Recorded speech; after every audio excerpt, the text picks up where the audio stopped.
Welcome everyone to Proverbs chapter 26, the Bible study or the Bible lesson for today.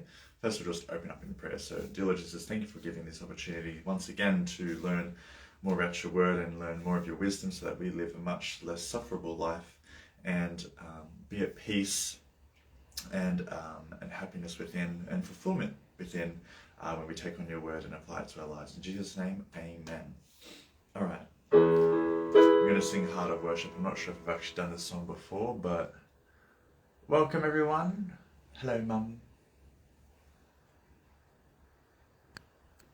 Oh, hello. Welcome everyone. Yeah, I'm not sure if I've done this song before,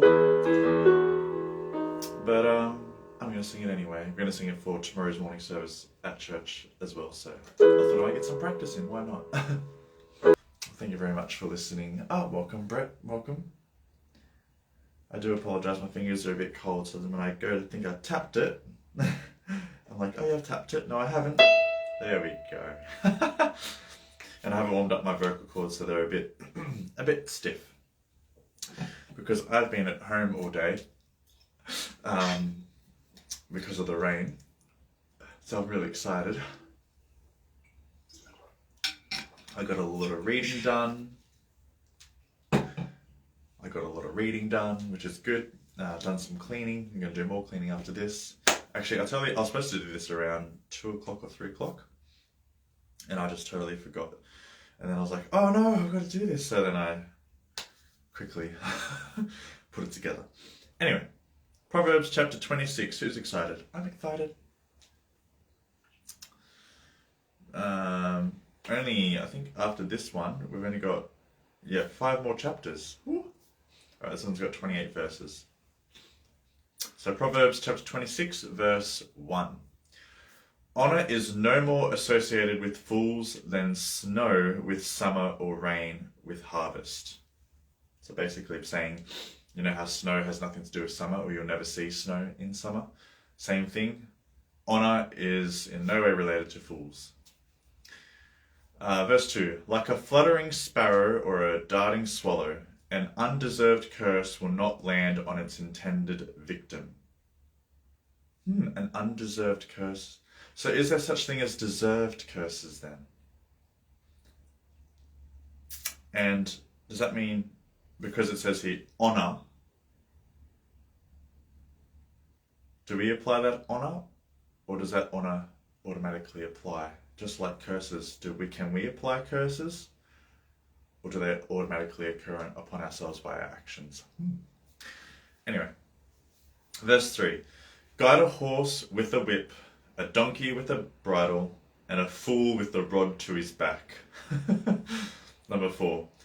Don't answer the foolish arguments of fools, or you will become as foolish as they are.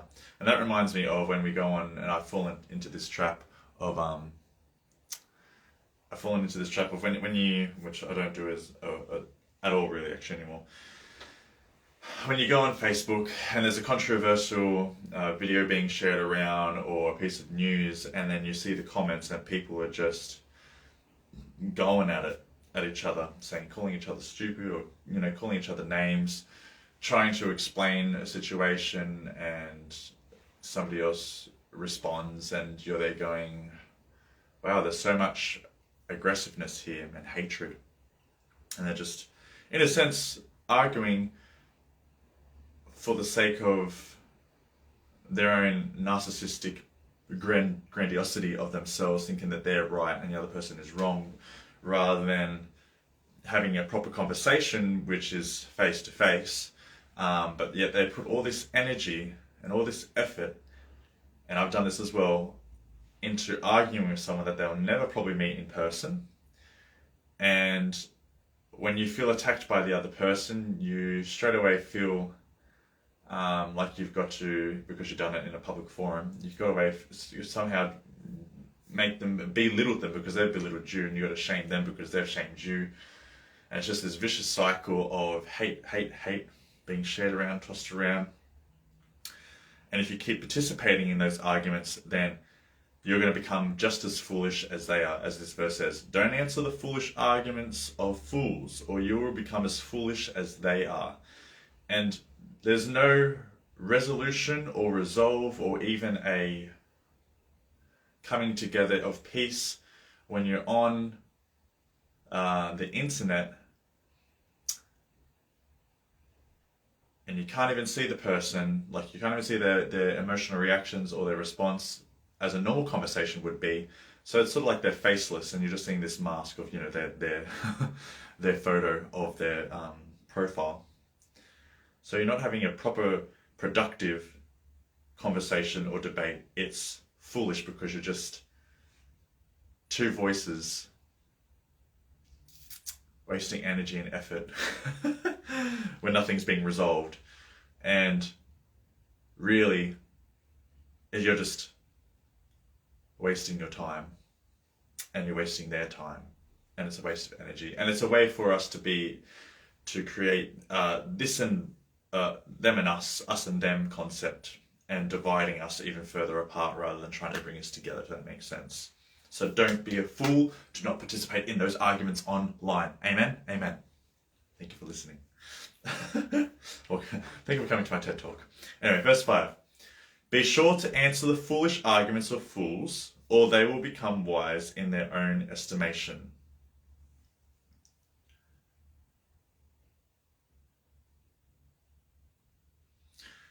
Okay, this is really confusing. There was like two contradicting verses right there, wasn't it? Let's do verse 4 and verse 5. Don't answer the foolish arguments of fools, or you will become as foolish as they are.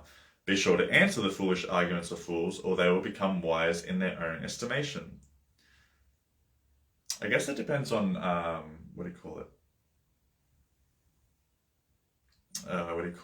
context, I guess? Because first of all, it says, don't answer the foolish arguments, and then the second one's, be sure to answer the foolish arguments of fools, or they will become wise in their own estimation. And this is where, as well as, I guess, is how you answer. Because if you don't answer sometimes to foolish arguments, then the fool will become wise in their own grandiosity, in their own standards or whatever expectations, and they will not be pointed out of where they are wrong in their, I guess, own estimation. And then verse 6 says, trusting a fool to convey a message is like cutting off one's feet or drinking poison. Trusting a fool to convey a message is like cutting off one's feet or drinking poison. So I guess it's a form of correction. And verse 7, how exciting. Sorry, I just thought someone commented, but they didn't. A proverb in the mouth of a fool is as useless as a paralyzed leg. A proverb in the mouth of a fool is as useless as a paralyzed leg. It's like when sometimes we can't even take our own advice, and we give like all this great advice, and it's like we can't even use it. So we're pretty much a fool giving a great piece of advice, but it's useless in a sense, because people will follow by our example, and if we're not even practicing our own advice,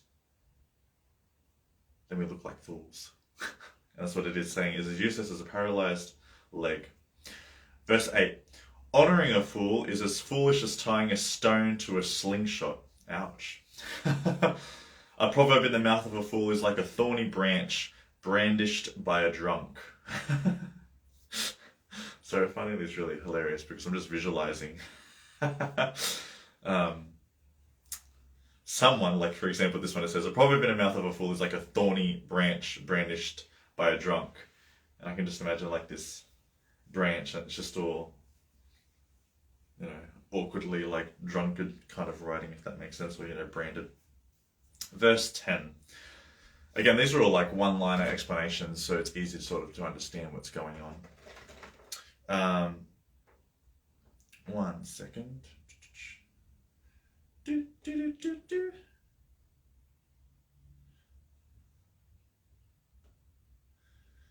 Verse 10. An employer who hires a fool or a bystander is like an archer who shoots at random. An employer who hires a fool or a bystander is like an archer who shoots at random.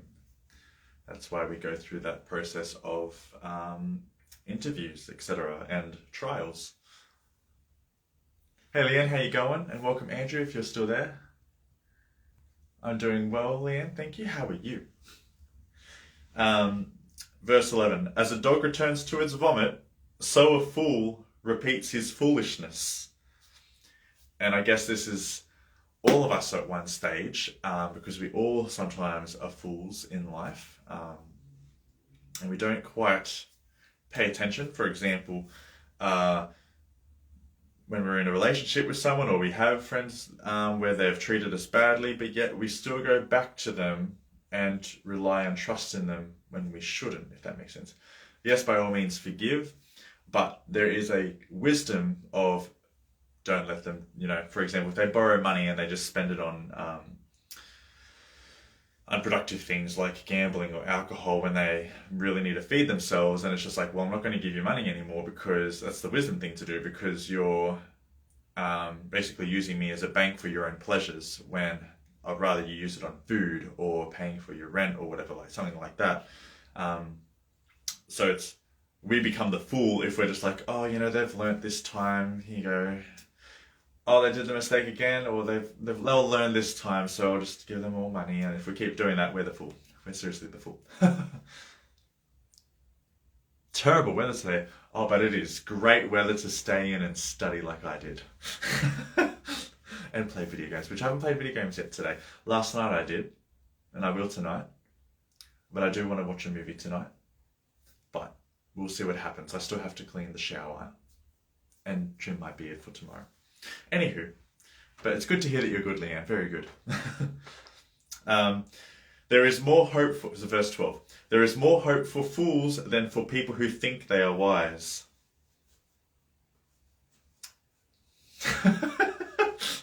I'm just there thinking like, I think I'm wise sometimes. Maybe there's no hope for me because I think I'm wise. I know not to give people money when they're going to spend it on booze or gambling, okay? I've become wise there. Verse 13. The lazy person claims, there's a lion on the road. Yes, I'm sure there's a lion out there. Verse 14. As a door swings back and forth on its hinges, so the lazy person turns over in bed.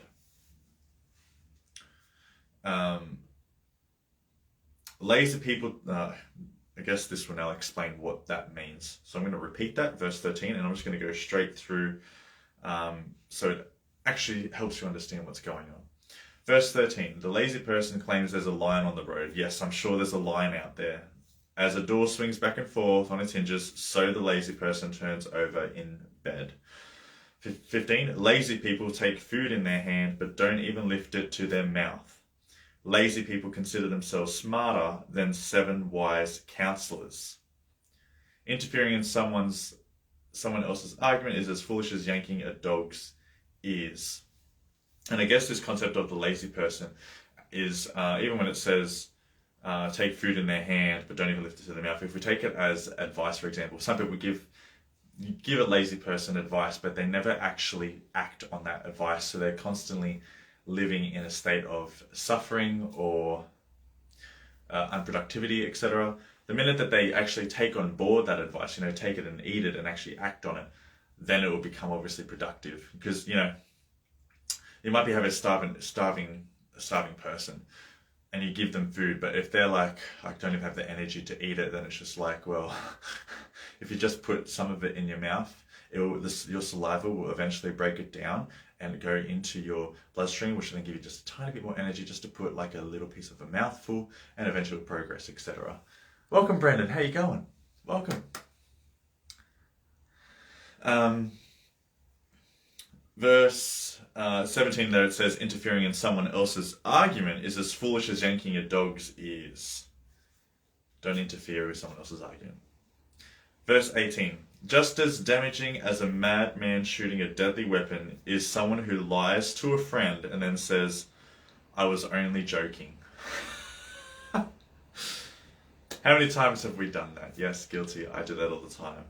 I'll insult someone, so to speak, or, and I was only joking, but really it was a jab, and it was a shaming jab, to make them feel little or small or embarrassed or ridiculed or humiliated. It's not really a joke when it's crippling to that person to an extent that it is damaging them, or it was out to make them feel like they're incompetent or something, or meaning worthless sort of thing. So I'll repeat that. 18. Just as damaging as a madman shooting a deadly weapon is someone who lies to a friend and then says, "I was only joking." Especially if that lie is gaslighting, and how much I despise gaslighting. My housemate, I'm going to totally name him. No, I won't name him. But my housemate loves to play jokes on us and gaslight me and my other housemate. And he'll move things in certain spots, and we'll be like, "Did you move that there?" And he'll be like, "No, it wasn't me." And then later on, like a day later, 2 days later sometimes, he'll be like, "Yeah, that was me." And it's just like, you're making us go crazy. Like, it's not funny. It's not helpful. And it's like, I can no longer trust you at all. And I don't. As an outcome, I do not trust him at all. And I know he doesn't do it excessively maliciously, but it's just like, okay, I don't know whether you're telling the truth or joking or not. And in the future, if something really does, like for example, the other day he messaged and he's like, "I'm paralyzed," because he was sick. And I'm there literally going, I don't know if you're joking or being serious, because, I've had a friend back in high school where he was paralyzed because he had an infection in his spinal cord, or the infection had reached his spinal cord, which made him completely paralyzed in bed. So I messaged back saying, "Can you please be serious with the words you say and actually tell me, are you actually paralyzed? Or is it a manner of speech?" And he's like, "Oh no, I'm just freezing." And I'm there going, okay. There's a difference between paralyzed and very cold to the point of like, you can't move. Like if you said, "I'm freezing to the point that I literally can't really move," then it's like, okay, I know that, and it's not excessively severe as paralyzation.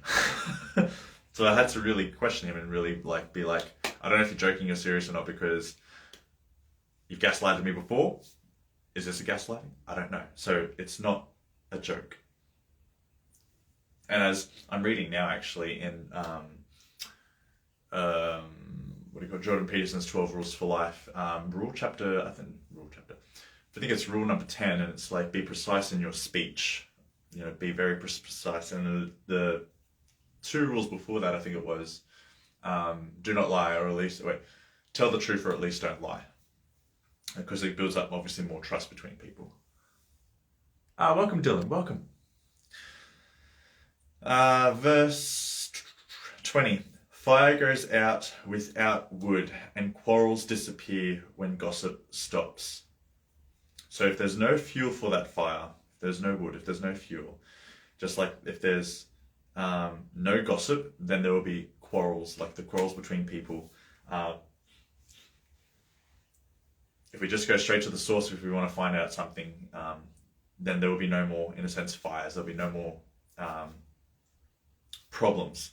And just like I just finished reading as well, listening to The Courage to be Disliked by these 2 Japanese writers, which I'm not going to even pronounce their names because I'm going to get it wrong.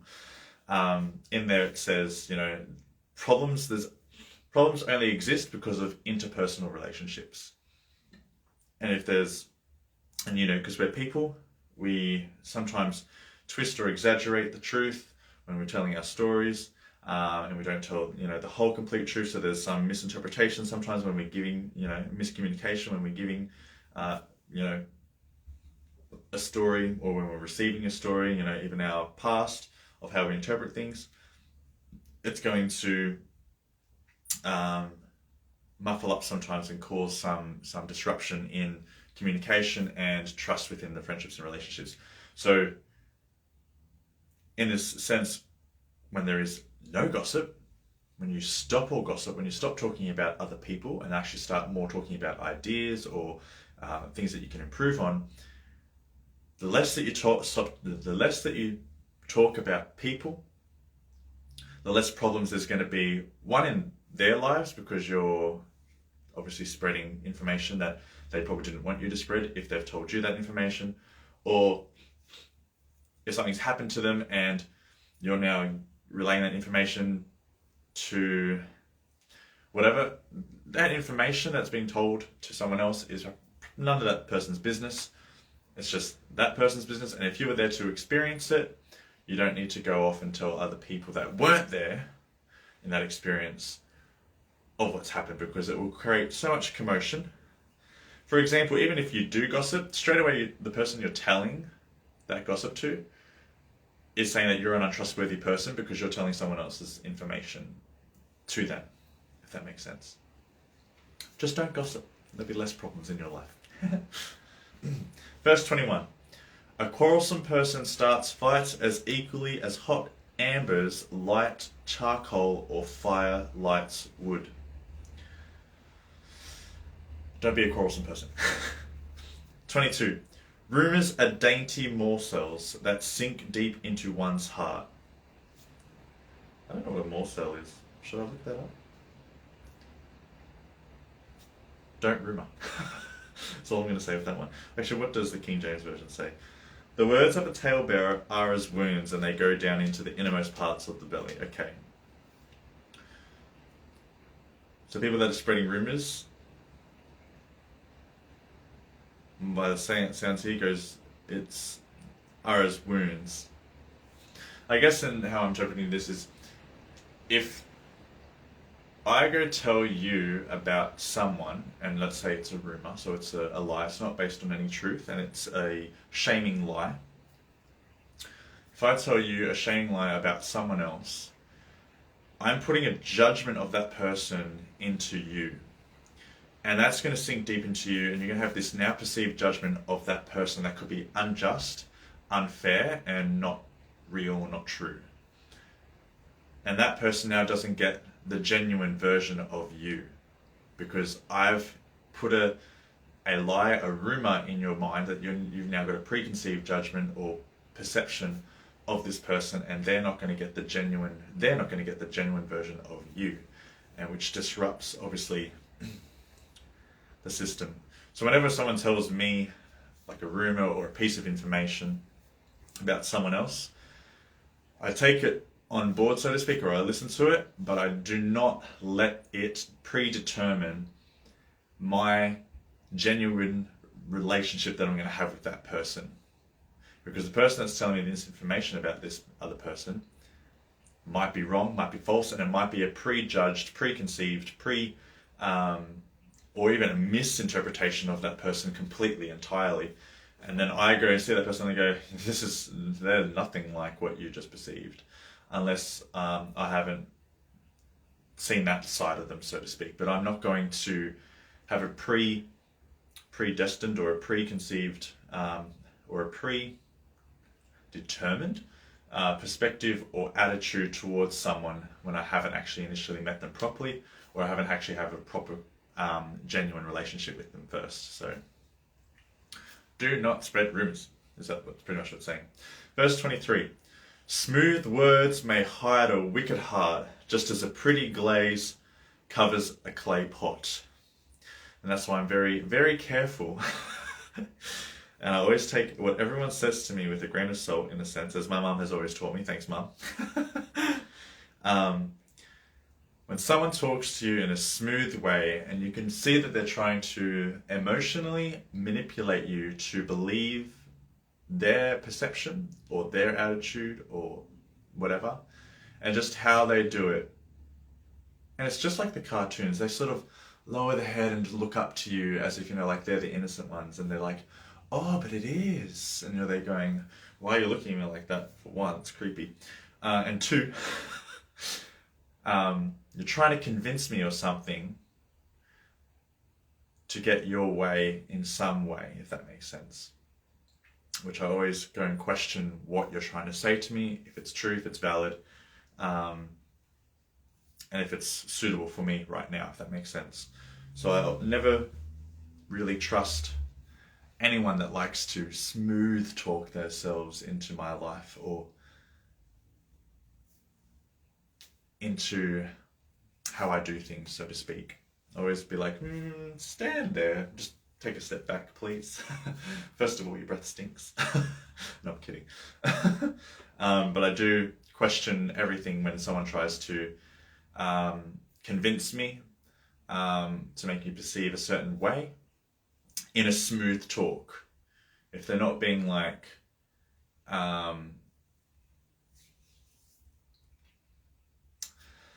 guess it's hard. There's a conniving way of talking, as we all know, and there's a abrupt, honest way of talking. And you can usually tell that within their eyes and the way they talk and their body language, etc. So don't smooth talk. It's emotional manipulation. It's not good. Verse 24. People may cover their hatred with pleasant words, but they're deceiving you. Oh, there you go. People may cover their hatred with pleasant words, but they're deceiving you. Verse 25. They pretend to be kind, but don't believe them.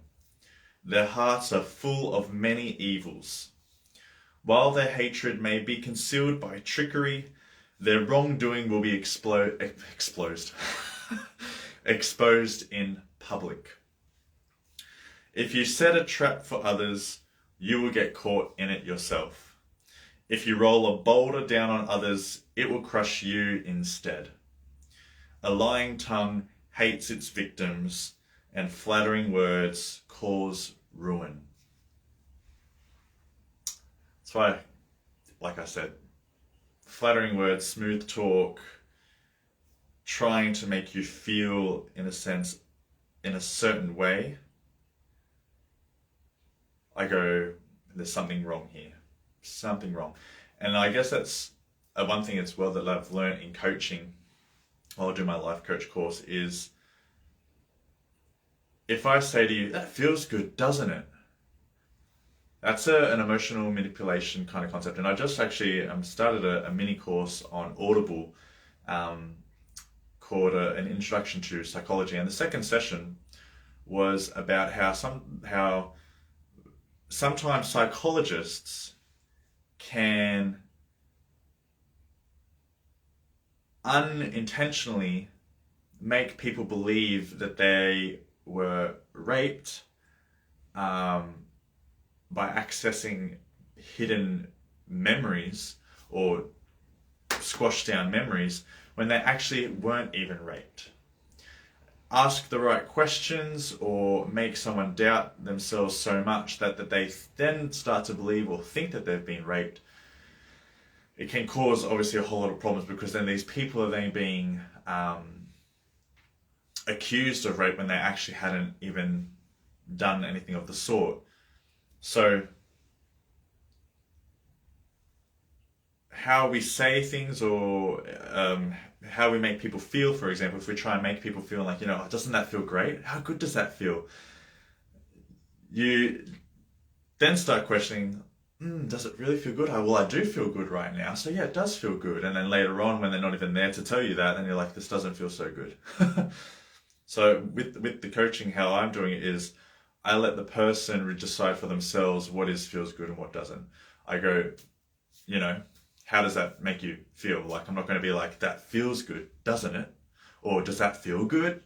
Even the way I'm saying it, with raising my voice, it makes it sound exciting. No. It's, how does that make you feel? What's going on in your head? What's the thought process? What's going on? Because the minute I say something like, oh, that must feel great for you, or that must feel terrible, that's reinforcing an emotion that they're going to be like, oh, and they're going to feed off your perceived emotion that you're trying to push, if that makes sense. Sorry, I thought someone commented, but they didn't. So with my coaching, I try and be like, how did it feel? Did it feel good? Did it feel not so good? Like, be honest with how it felt. Don't let me tell you how it felt. You tell me how it felt, or what feels good for you, what feels right, what feels wrong. Like, the minute that I say to you, like, that feels good, doesn't it? You're going to then feel like, yeah, it does. Or, no, it doesn't. So it's trying not to, as a coach, I'm trying not to tell you what is right or wrong. You need to make that decision for yourself, or what feels good and what doesn't feel good. You need to make that decision for yourself. The minute that I try and say flattering words, or try and make you feel good, or try and put you in an emotional state, of any emotional state, because, a lot of people do put other people in a bad emotional state as well, and they try and guilt trip. That's emotional abuse as well. Sorry, emotional manipulation, which can be eventually emotional abuse. So you've got to let people decide for themselves how they feel, and don't try and feed or tweak or try and push an agenda of emotion into someone, because it's not right. Just like it says here, if you push a boulder onto others, it's actually going to roll onto yourself anyway, because people will eventually see, hey, I can't trust you because you're trying to push this notion onto me. You're trying to push this agenda, not letting me make up my own mind for myself. And we're all, unfortunately, just like sheep, sometimes just led blindly into things. And we don't question it for ourselves, or we don't stand back and go, wait, hang on a second. Is me thinking this is feeling good actually my feelings, or is it someone else's feelings that I just want to go along with because I don't want to be excluded, or I don't want to be rejected, I don't want to be shamed into thinking that my worth is not as good because I don't feel that much. So it's always good to be aware of how people are talking to you, in a sense. Anywho, that is Proverbs chapter 26. There's a lot that was in there, wasn't there? I'm sorry. And hopefully you got something out of that altogether. Now we'll just go to Adrian's post. Number 26.